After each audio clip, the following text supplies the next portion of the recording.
Несмотря на то, что у меня все хорошо, я вижу очень много женщин, у которых просто какая-то жопа в отношениях. У тебя прям лицо такое, как будто ты жрешь кислый тухлый лимон.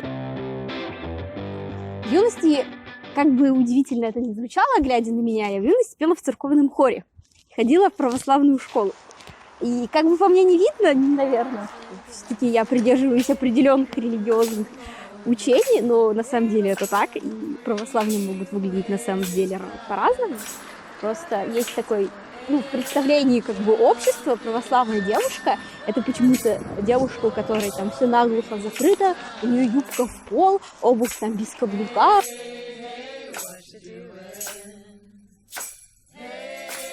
Нет, на самом деле это не так.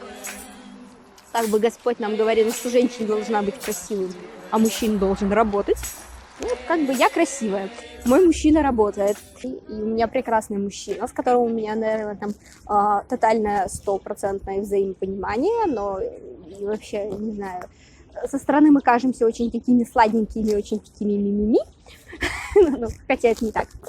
Но, несмотря на то, что у меня все хорошо, я вижу очень много женщин, у которых просто какая-то жопа в отношениях. У меня есть, например, одна очень хорошая знакомая, которой в полуссоры муж запустил чашкой в голову.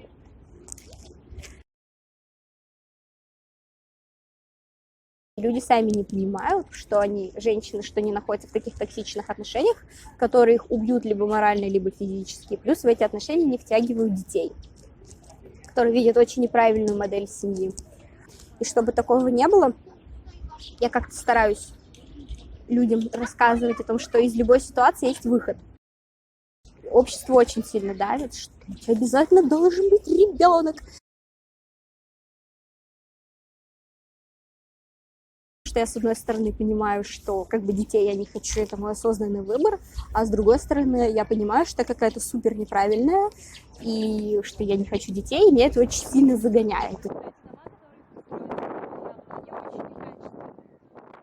Я не считаю, что каждый человек должен оставить после себя потомство. Это личный выбор каждого, рожать, не рожать и сколько рожать. Я детей пока не хочу.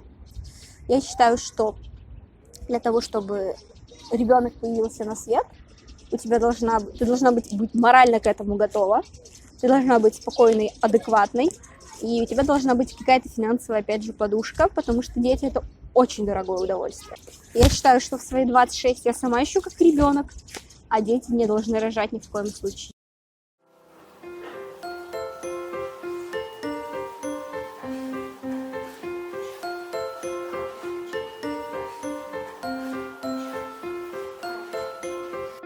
Самый совет, который мне говорили, это что срочно нужно рожать до 25, потому что потом твое здоровье иначе пойдет, ты будешь просто старая разваленная баба. Ну и там есть полно советов о том, что мне нужно похудеть, что мне нужно поменять работу, потому что работа моя не очень, что мне нужно перекраситься, что там, я не знаю, перестать дуть в жопу своей кошки, что нужно быть более ответственной. Я могу послать, если очень достают. Я могу и родственников послать, у меня был такой случай. Но вообще я очень-очень вежливый и корректный человек. То есть я никогда не вступаю в открытую конфронтацию. И, есть такая часть людей, с которыми лучше вообще не спорить. Лучше сказать, да, я так сделаю, да. И, собственно, делать, как ты хочешь.